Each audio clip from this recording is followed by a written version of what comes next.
So today we are going to be talking about surveillance. We're all trying to not get whiplash every day with the news cycle. And so this may not get the front page headlines all the time, but it is this underlying issue that seems to be getting more and more concerning.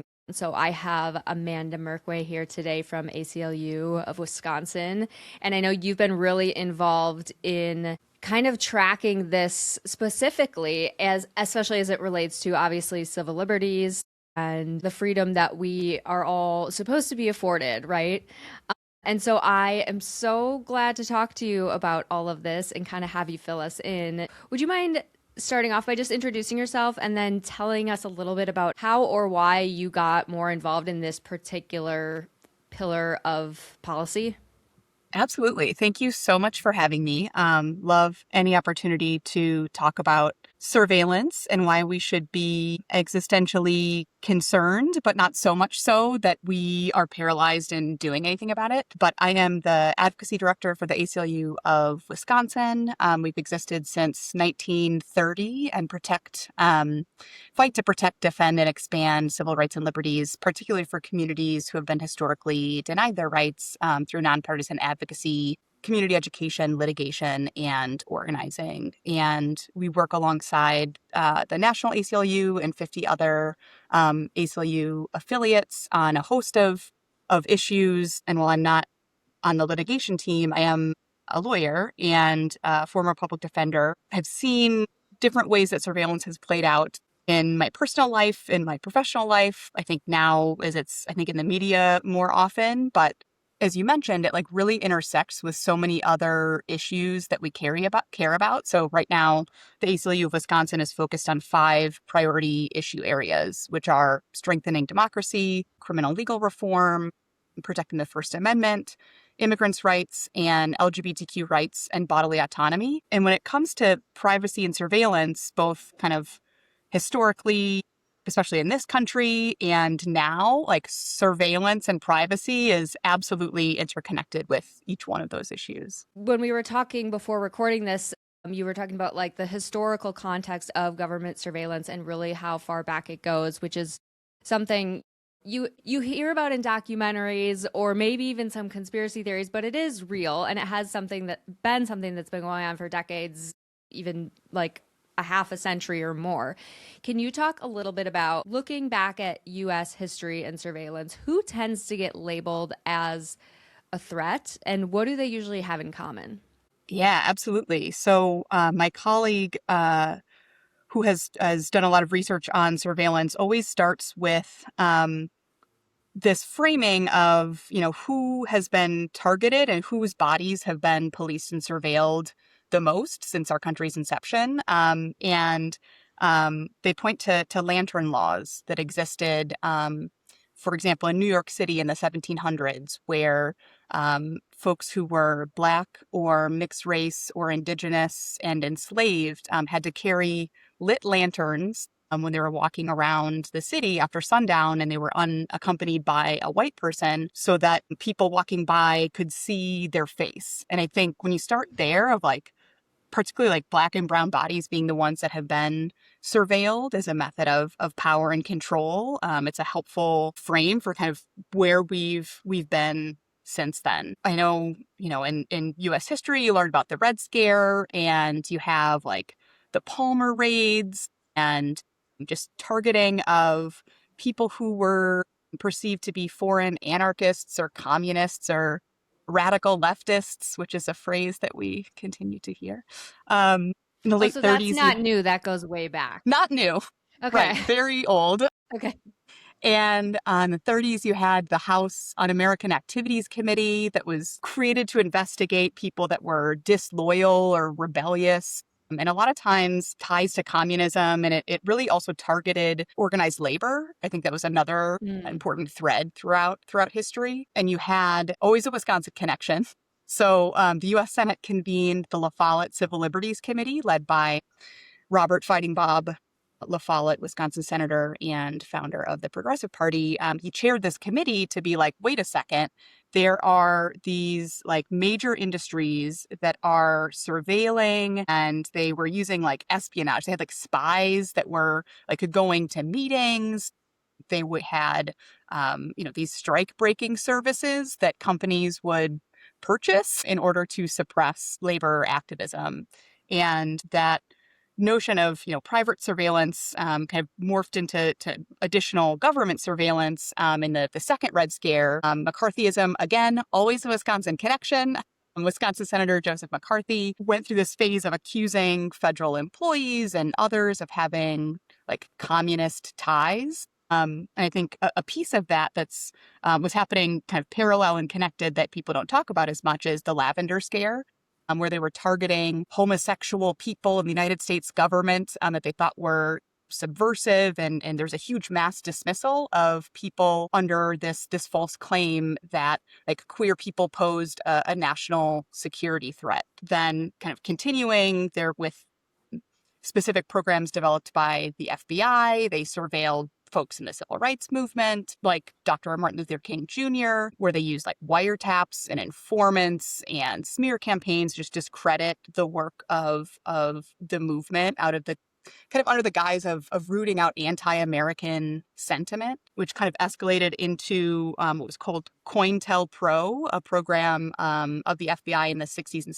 70s that was kind of designed to infiltrate and sabotage these movements for social change. So they were surveilling and targeting the women's liberation movement, the Black Panther Party, the American Indian movement, the United Farm Workers movement, anti-war movement, and so many others where they used surveillance and disinformation and essentially psychological warfare. Like they have people go into these organizations and try to create a fissure in the philosophy to be less organized and have less power. And this is, continued to today where like I think of like Occupy Wall Street, they were also heavily surveilled. I think of climate activists who are continuously surveilled. And then during the peak of the Black Lives Matter movement, unbelievable level of federal and local law enforcement surveillance using kind of the same tactics that we've seen throughout history, but just kind of taken to the nth degree in light of the technology that's available to law enforcement today.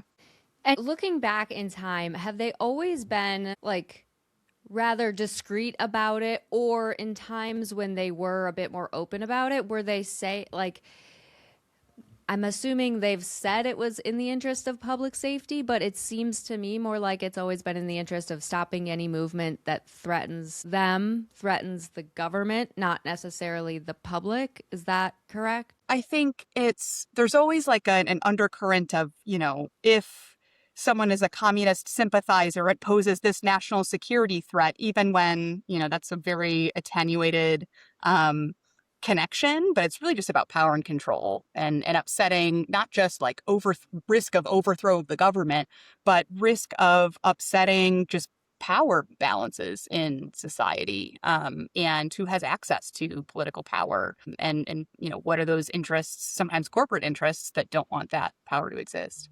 So it's not always about the crime or keeping everybody safe. It's about managing dissent and kind of keeping people in order. I guess what laws have come up over time that do protect the people, or that they're supposed to stay within the boundaries of, versus did it used to be a free-for-all? Yeah, great question. I think like as different federal agencies began to develop, and you look at the early history of the FBI or the NSA or the CIA, there were acts that kind of authorized some of the things that they were doing, but there was definitely, some pushback from courts the first time, like I think when like the telephone was first invented, it was like shortly after that they were trying to wiretap people to suppress like labor organizing.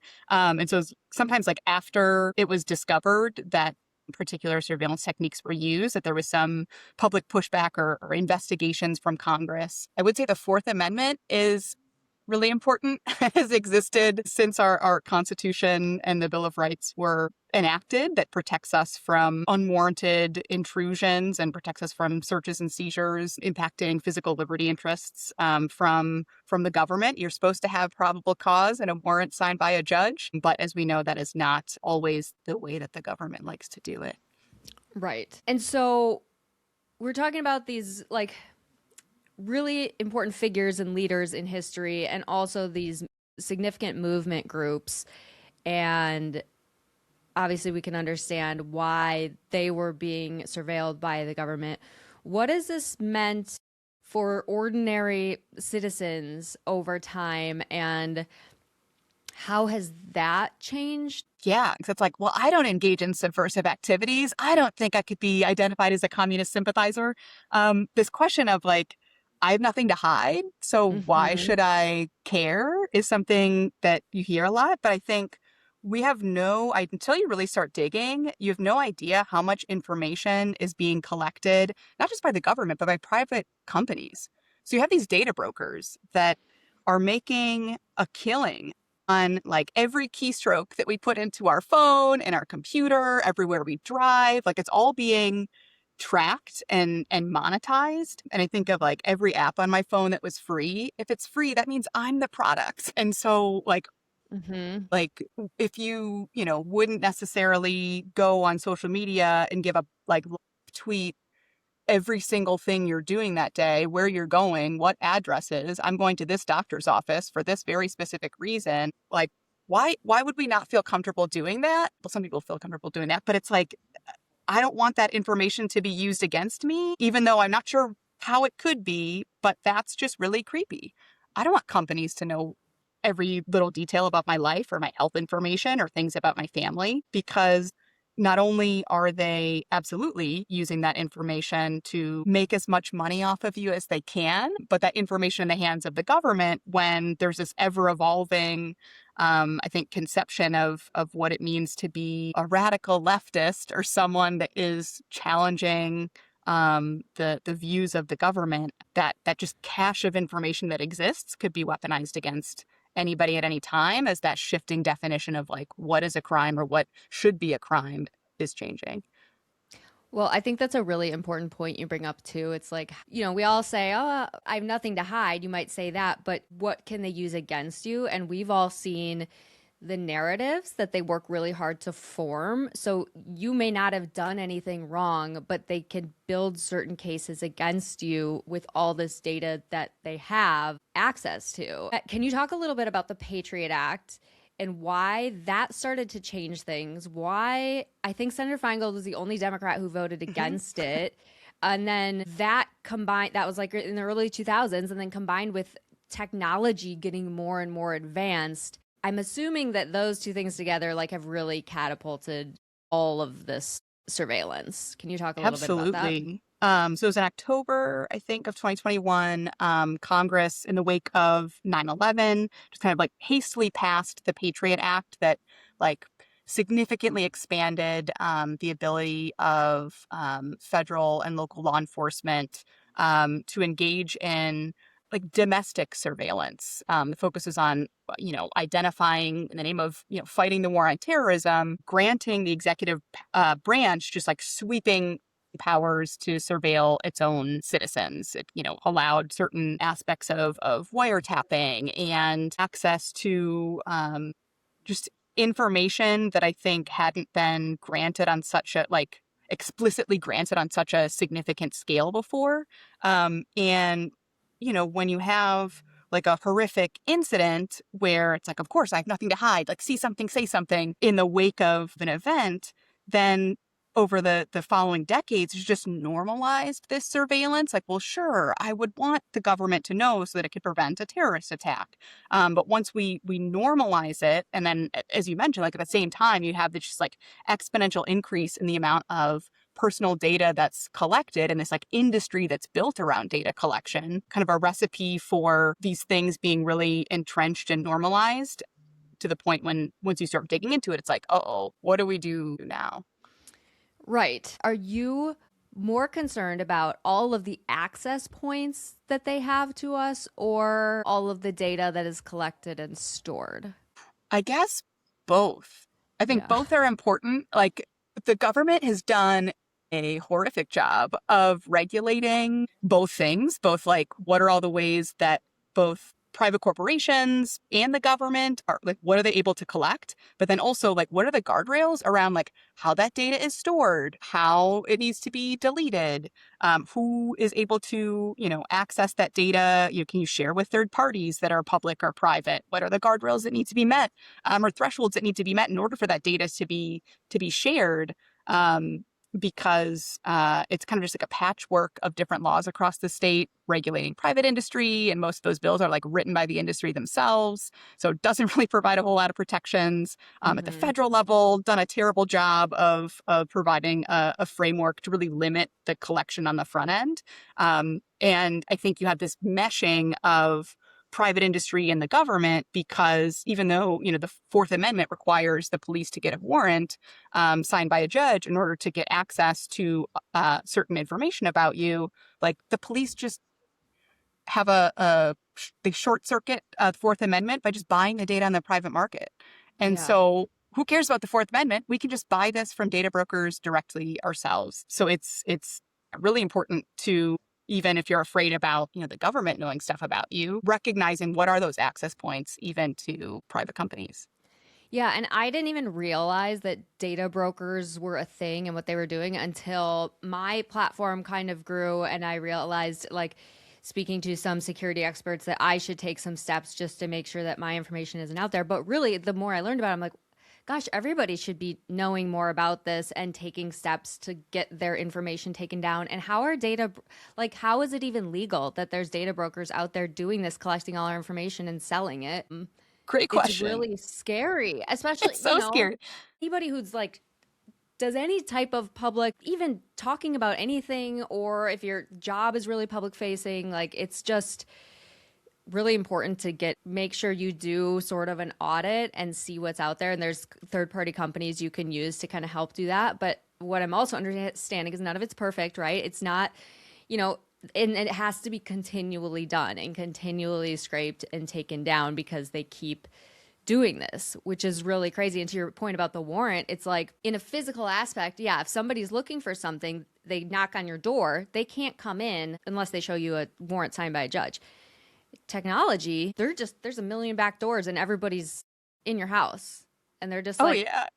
I think about watching. like if a police officer is in my bedroom like searching, I think about like what are they going to find compared to like if they had access to everything that is on my phone right now, like I'd be much more worried about that. And it's just like I think difficult to without legal frameworks created to put these guardrails. It's yeah, super daunting once you realize all the things that are out there. And like I use one of those third party protection services called Delete Me, where it like Hmm. goes and like Yeah, so do I. scrapes from, where these data brokers have information. I'd say like step one for everybody, just like Google your name, Google your Mhm. address, see what comes up. Like, see how you're connected to your family members and how easy it is to make that connection, where your family members live. Like, it's just like, even if it's continually just like scraping data and adding things, for safety reasons, it's better to be like a couple clicks away than just having all of your information right there. Right. And was there a certain point in time where we crossed over from, like national security to domestic monitoring? Or was it just like little by little and then all at once? Was it capitalism essentially that catapulted it? Yeah, I think capitalism plays a huge role. I would say, I think some communities have historically been more surveilled than others. And Hmm. so, as a white woman recognizing, like, oh, wow, like this is not new for a lot of people. But the capitalism aspect, it's a surveillance economy, they call it, where like corporations have built just an entire industry about scraping publicly available data, like paying for records when they can get it, and then using AI to just make connections among all the data that exists. And, you know, one of the main goals is just milking as much money out of people as they can, every opportunity they can. So there's something called surveillance pricing, where the premise is you have all these data points from like every keystroke, every single time, I've gone to Banana Republic factory, it's like logged in a thing and it knows exactly the type of pants that I'm searching. And so it like creates this profile on people so that, when I am visiting a website to try to buy something, it's going to offer different prices to different people based on your consumer behavior, and Yeah. then like charge you like the highest amount possible that you are willing to pay, which is like bonkers. And it's not just happening um online with shopping, but it's permeating into just like big box stores and how they surveil people in the store. And I feel like, you know, folks have just scratched the surface on exposing what's going on. But there have been a couple grocery store chains that have come under fire recently because of their use of facial recognition technology. So you have Kroger was in the news because they were going to deploy facial recognition in stores, and people have been studying this are saying like, oh, you have those little tags on the shelves that are electronic that can change as you're walking by them. Mm. Like, are you trying to pull people's consumer data so that as you're walking physically in a grocery store, you're going to like juke the price to milk as much amount out of them as they're willing to pay for whatever item? And they're like, no, no, no, this is about shoplifting and stuff. Like we wouldn't do that. But then, you have Wegmans in New York, same thing, a bunch of bad press. And because they put like a sign outside of a grocery store that said like you're, being surveilled and facial recognition technology is like enabled. But it's just like that is like the underlying piece. A lot of times they'll be like, this is about shoplifting. This is about, and it's like, okay, like actually it's not. They're just trying to maximize profit. And, you think of, okay, if Kroger is storing my face print, back to the second part of your question, which is like the storage piece, who can they sell that to? Anybody they want? Yeah. Because you don't, yeah, you're use any service you use or anything like that. It's almost overwhelming to think about how much data we have create this digital footprint that we've talked about Mhm. for years now, but like wasn't really is getting so much deeper, I think, than just like a simple Google about yourself. It's like we don't need to get into this, but I also just saw the guy who owns Life Touch, the like photography thing that is in all the Oh, schools, Lord. also showed up in the Epstein files. And it's crazy to Yep. think about, and I have no idea what happened with that or if there's really any connections. But like it is, you start thinking about all these different points where these private companies also have all your data. And I think that the private companies and the government used to be more, I mean, maybe they've always been super intertwined, but I feel like they used to have a bit more separation. At least they And with this, pretended. at least pretended, yeah. And with this administration, it's like they are one. Hmm. We see them all front row at the inauguration. It was very like day one, it was almost like sending a message. Like, here are all the main tech companies that, I mean, it's in every facet of our life, right? It's like you got a Hmm. smart thermostat, your phone, your literally everything. Even like the daycare, I check my daughter out with the iPad and the code, you know what I mean? So it's Hmm. like those are one now. And you have like the Palantir, and we're seeing more and more, there's more and more government contracts. So the government is enlisting all of these companies and the data they've had over time to quote unquote help keep the public safe. And nothing seems to be decentralized anymore. Like it's kind of Hmm. all coming together and building this just massive database that knows everything about us. Yeah. Knows us better than we know ourselves. Exactly. That's what I mean. Like sometimes I'll get a targeted ad for something. I'm like, oh my God, this, and I have to catch myself. So I'm like, oh, damn, that's good. I do like that. Right. Touche. I will actually buy that, but I'm going to be really mad while doing it because you called it. I wanted that. Well, and that's like a more benign symptom of all of this, right? It's like, how much money have I spent over Ugh. time because of that? Because Hmm. they like targeted me, and I work in market or I used to work in marketing, so I know how that works. But like, yeah, that's not really like as much my safety, but it's still how much money has that taken from me over time?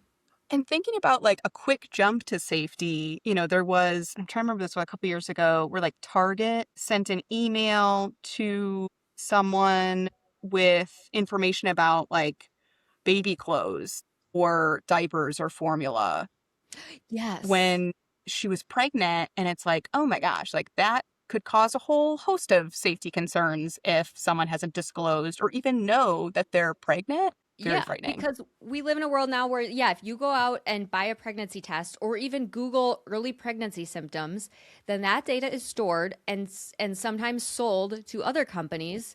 So if you're trying to not tell anybody about that and deal with it, then and they could commercially just send like Target did, it's like congratulations on your pregnancy, which is a problem.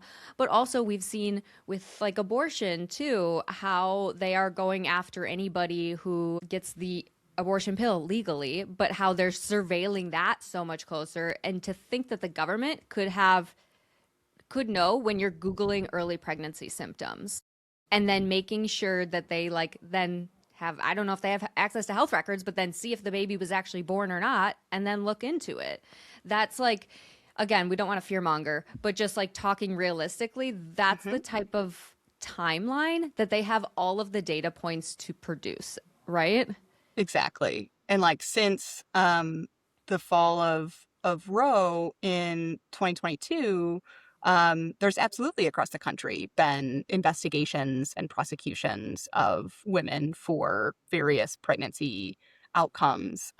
There's a bill that was circulated for co-sponsorship last week in the state legislature by Representative Lisa Subeck and Senator LaTanya Johnson that kind of gets at the intersection of some of these things. So crisis pregnancy centers that are not medical facilities, but in Milwaukee, I used to live on the east side where affiliated medical services used to be across the street. There's like this pink awning and it's like, like pregnancy services where unassuming pregnant people go and think that, they can get all of their options at some of these centers, but instead they're just like, very anti-abortion, pushing one message only, but also not disclosing that they're not a medical provider. And so in theory, if you're going to a medical provider for reproductive health care, like all of that should be protected by HIPAA.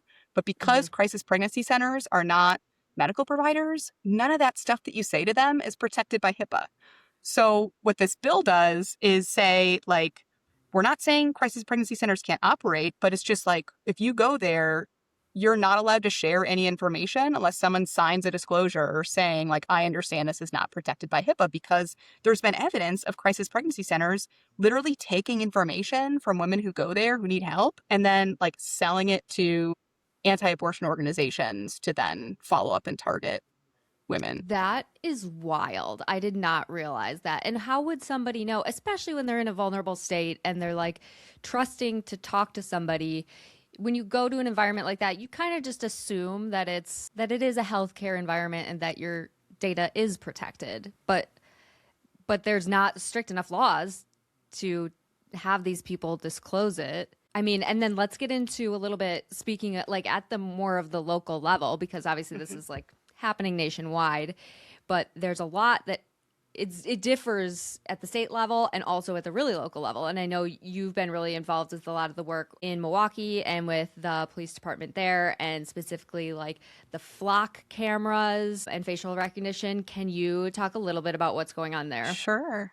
So I think there's been a couple articles. I think there's like one in the Washington Post last week where it's like, here's all the different surveillance technologies that like ICE and DHS are weaponizing for the purposes of putting immigration enforcement in quotes, and also targeting of protesters and targeting of those engaged in like mutual aid, just making sure that families have food and able to go to appointments and like kids can go to school safely. And that those same technologies that are being weaponized by the feds have existed for quite a while at the local level and are employed by local police departments for public safety reasons, but there aren't a whole lot of guardrails around how they operate and how third parties like the federal government can get access to like this entire surveillance infrastructure that's built out at the local level. So in Milwaukee, for example, we have flock cameras, our automatic license plate or automated license plate readers or ALPRs. Flock Safety is one of the main companies that has built this nationwide network of these cameras that are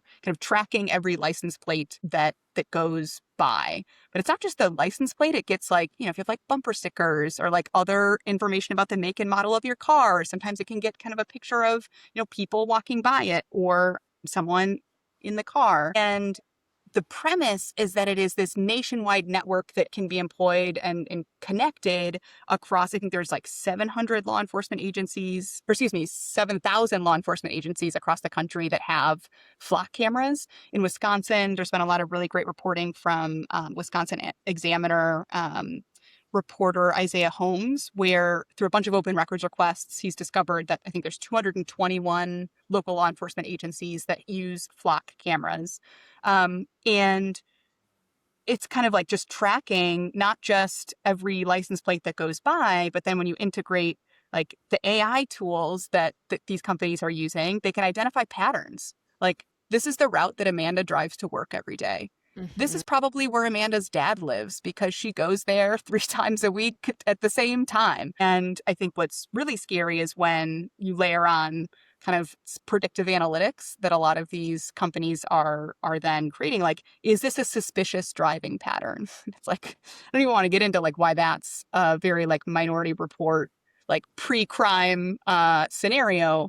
But right now, like we've seen how flock cameras have absolutely been weaponized by ICE to target undocumented people. And for years and years, they've been kind of having side door access where they're like, we don't have a contract with ICE. And it's like, okay, but like ICE has these informal relationships where, you just call up one sheriff's deputy somewhere and it's like, run this search for me, please. Right. And that was happening all over. I think another concern is like, in theory, you're supposed to log every search that's done. And there was a case out of Texas where there was a woman who went out of state and like self-managed an abortion, and someone searched, like a Texas sheriff's deputy like searched thousands and thousands of cameras nationwide, like looking for this person. And I think the search term was like abortion or something. And because they've gotten all this bad press about these searches that they are allegedly not doing, they just are, they'll use the word investigation or like INV period. And so it's a lot easier to hide the real purpose behind the search if it is for something that they know might get bad press. Okay. So we don't have like insight or transparency into like actually how they're using it. Cause I know there was like a case in Greenfield too, where the officer was using it like to stalk an ex. Because I think about it, like I've had the OBGYN office I went to when I, was pregnant and had my kids. I have a friend who works there as a nurse practitioner as well. And I remember asking her one time, I'm like, can you just check in my, I was like, it was like after hours. I was like, can you check him? And she's like, no, no, no. She's like, I can't check in your chart because it logs every single time we're in Epic. And like, she's like, I could never just go into your chart. Like it would get flagged because I can only go into somebody's chart while I'm in an appointment with them or if they call or whatever. And it feels like this should have similar guardrails where we have complete insight and transparency into like when these very powerful tools are accessed and how they're used, but we seems like we don't. Yeah. I think it's been frustrating even fighting for like basic transparency. So it's like, again, it depends on each individual law enforcement agency. Like, what are their standard operating procedures? Do they have like required audits? What are the guardrails? Who has access to permissions? Because it just takes one law enforcement officer to misuse something and it kind of can expose everyone connected to that entire network. So as you mentioned, Greenfield, it's actually a poll camera where the City of Greenfield police chief, which I think not just anyone, it was the chief himself, Right. Yeah. is facing felony charges because he allegedly ordered officers to install a pole camera outside of his property when he was going through divorce proceedings with his wife. And according to the criminal complaint, he allegedly was given like specific direction from the city attorney and the mayor, like, you can't do this. And then he did it anyway. He was actually just hit with, I think, 2 more felony charges last week for allegedly and intentionally and remotely wiping his phone of a bunch of evidence. In January of this year, there was a Menasha police officer who was charged with misconduct for allegedly using a license plate reader system to track his ex-girlfriend. Former police chief in Georgia was arrested last year for using license plate readers to stalk and harass multiple private citizens who weren't being investigated for any crimes. There was a former police chief in 2024 in Kansas who used flat cameras to track his ex-girlfriend's vehicles 228 times over more than 4 months. There was someone in Florida who ran his girlfriend's car and her family's plates over 100 times in a 7-month period. It's like, these are not anomalous situations. These are just like Mhm. things that are coming to light on and without having even basic guardrails in place. We really don't know how local police are surveilling us with our own tax dollars. Right. And how much more access they're gaining to certain things with all these partnerships between the government and private technology companies. But it's not all okay. So let's talk about the good news now that we've like scared the crap out of everybody because I mean, you were able to just or the citizens fought back against what was happening in Milwaukee, right? So tell me about that. Sure. So, in Milwaukee, it came to light last April that the Milwaukee Police Department had been using facial recognition technology for several years without even disclosing that to the Fire and Police Commission. That's like their civilian oversight body. And so, like, we did a ton of open records requests, and it basically came to light that they were sending like footage or still photos to other jurisdictions and saying, hey, can you like run this through your facial recognition software? Mm, They MPD's words, they called it was like a Netflix password sharing problem where all of these other jurisdictions were like, hey, like our contracts don't allow that to happen anymore. And so then MPD wanted to get their own technology where they were going to work with a company called Biometrica that describes itself not as a facial recognition company, but a big data company. And it's like, that makes me more concerned. yeah. Where Milwaukee's going to trade 2.5 million like booking photos and associated data in exchange for 2 free facial recognition search licenses, one for their fusion center and one for um, a local unit. And a fusion center is basically also, following the Patriot Act after 9/11, agencies created these like joint terrorism task forces that are kind of like, I don't know, like a mini NSA that exists where the premise is information sharing between federal, state, and local law enforcement. And so MPD, yeah, I guess we were using this for a couple of years without telling anybody about it. So sorry. We would like to get our own.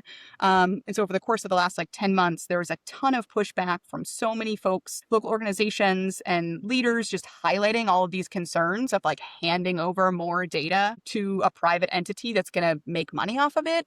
And also concerns about accessibility to the federal government at a time that like criminalization of dissent is something that we should be concerned about. And after there's a Fire and Police Commission meeting last Thursday where there was like at least 3 hours of public testimony again against the practice. And it led to, on Friday, the police chief of Milwaukee saying that they're going to put a moratorium on the use of facial recognition by the Milwaukee Police Department. So it's a huge win, but got to stay vigilant Mhm. because they said they weren't using this before and they were.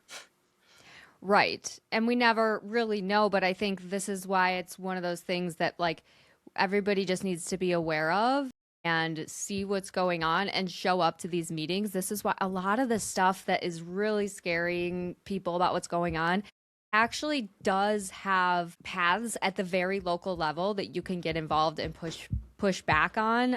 Like even if we can't do anything about like the president right now, like there are things that you can do in your local government to see what's going on and push back on some of the stuff. And I was thinking, back to the apps, any app you download, if it's free or whatever, you're the product.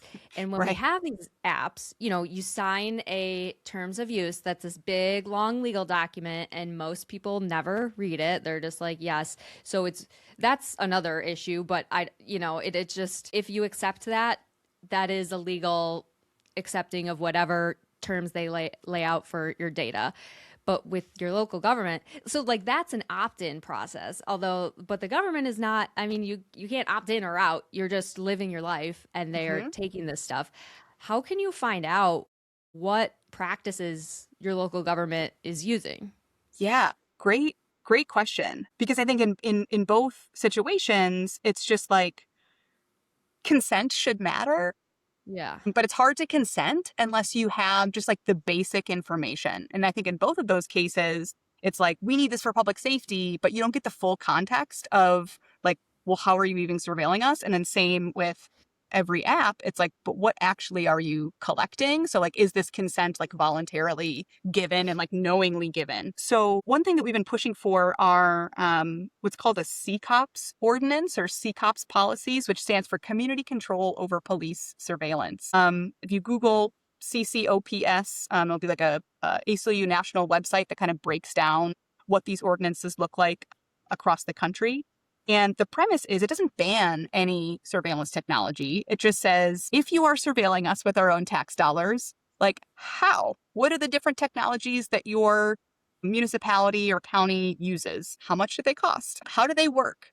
What are they supposed to do? What algorithms are involved? Or any of those algorithms tested for racial bias, as a lot of these surveillance technologies have kind of the bias baked in? Are these technologies deployed uniformly within a municipality? If they're not, like if all of the flock cameras are in Black and brown neighborhoods, can you tell us why that is? And, what data is collected? How is that data stored?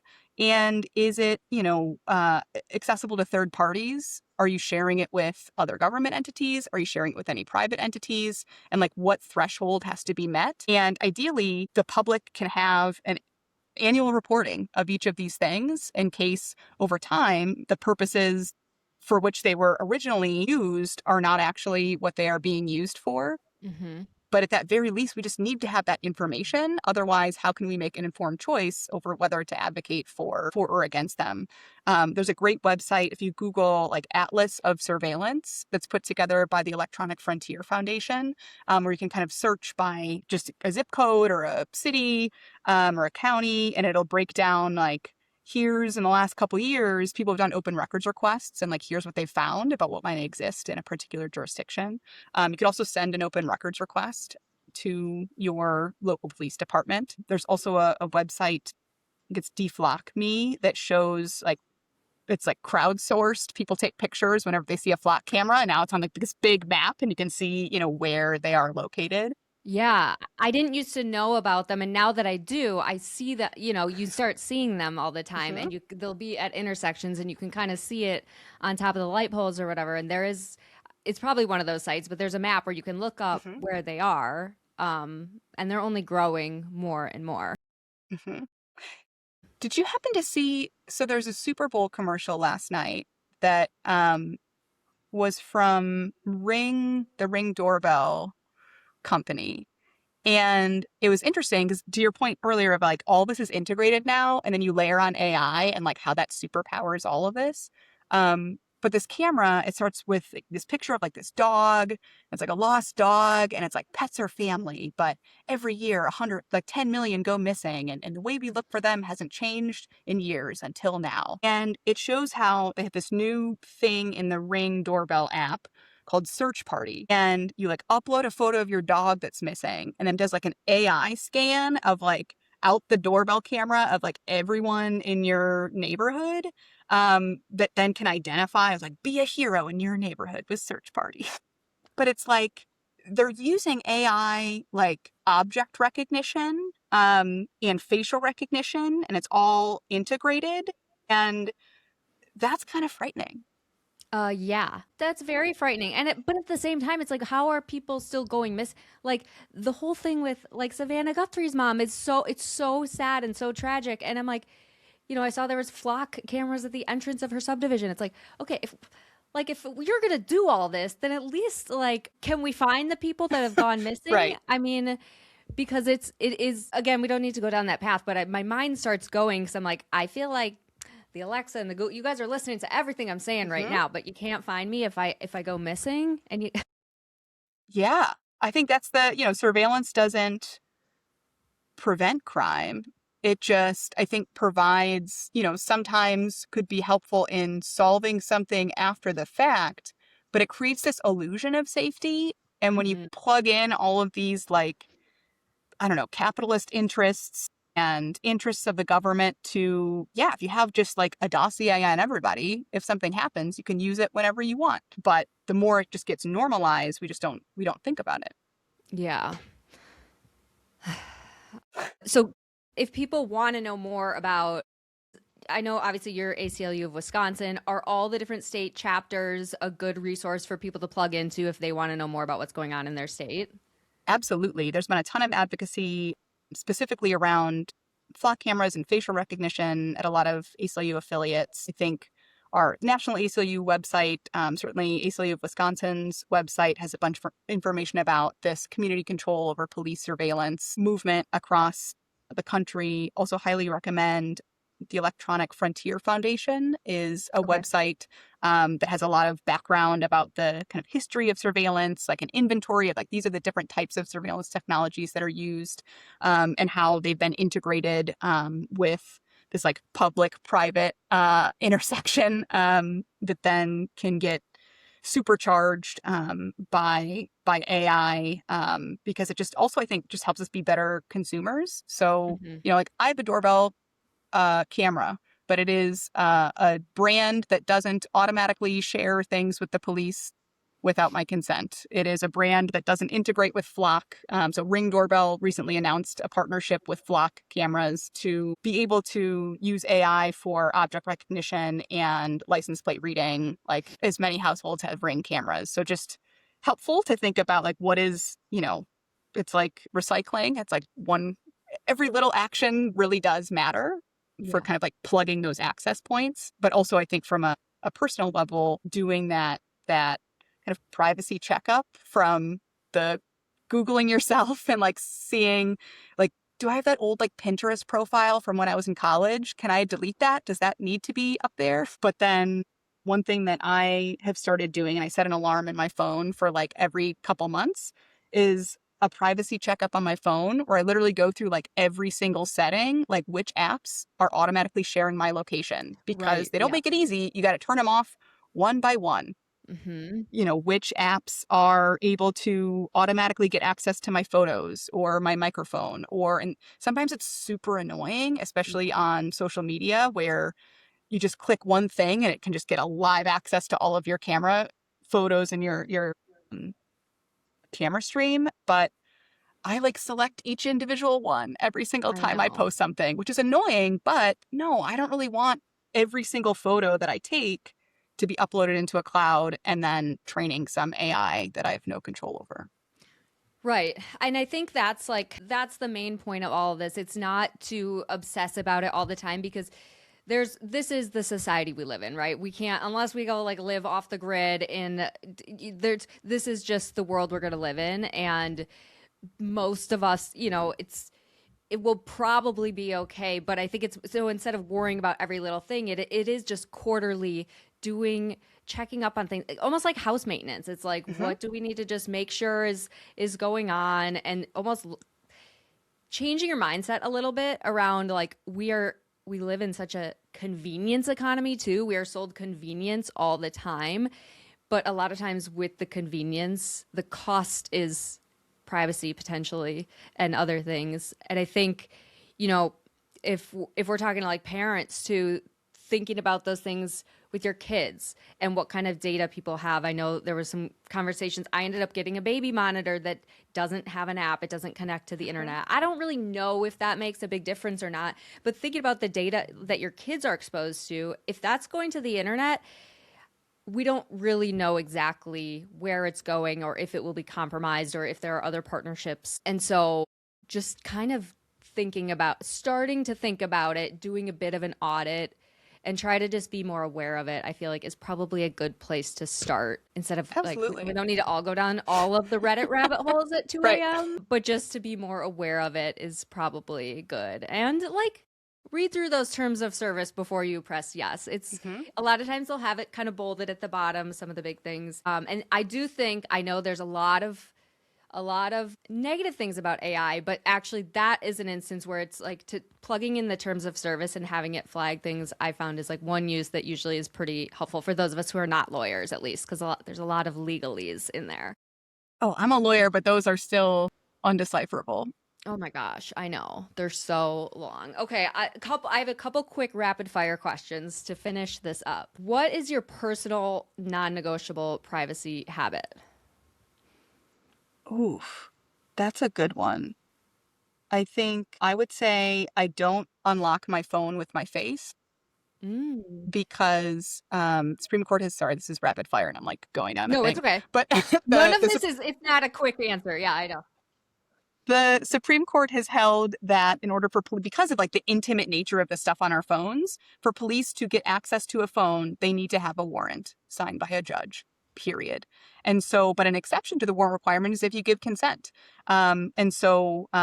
We've seen situations across the country where if like a protester gets arrested and they get their phone confiscated and put in property, like a officer can just put their phone up to their face against, you can't not consent, that Right. unlocks their phone and then they, can get everything off of your phone. And so it's super annoying, but I have a passcode at all times that is like 7 digits that I Mhm. type in every single time I unlock my phone.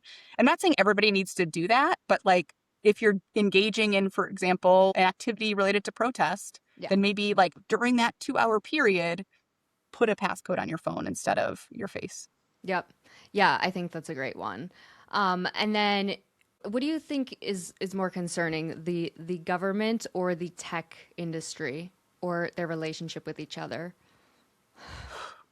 I think their relationship with each other, because as you're describing, like that picture of inauguration, I'm just saying like a table with the president and the attorney general and Elon Musk and Peter Thiel and Mark Zuckerberg just like sitting around a table. And it's like they have all the power in a lot of ways. Hmm. And I think that integration of, weaponizing government data for private profit and using private data for government weaponization is just getting worse by the day. Yeah. Okay, if listeners remember one thing from this conversation today, what do you hope it is? I think that just that concept of like, I have nothing to hide is something that everyone should interrogate a little more. Like, why is it that's maybe an initial reaction? And is it really the like actual safety that we're getting by giving away some of our privacy, or is it just the illusion of safety? Yep. I think that's a really important point and one of those things that will help shift the mindset a little bit because I'm sure we've all said that at some point, but that's not really the right question to be asking. Okay, thank you so much. This was extremely eye-opening. I hope nobody's too stressed out. There are plenty of people and lots of lawyers fighting back against this and plenty of resources to get more involved. Thank you so much. This was wonderful. Thank you so much.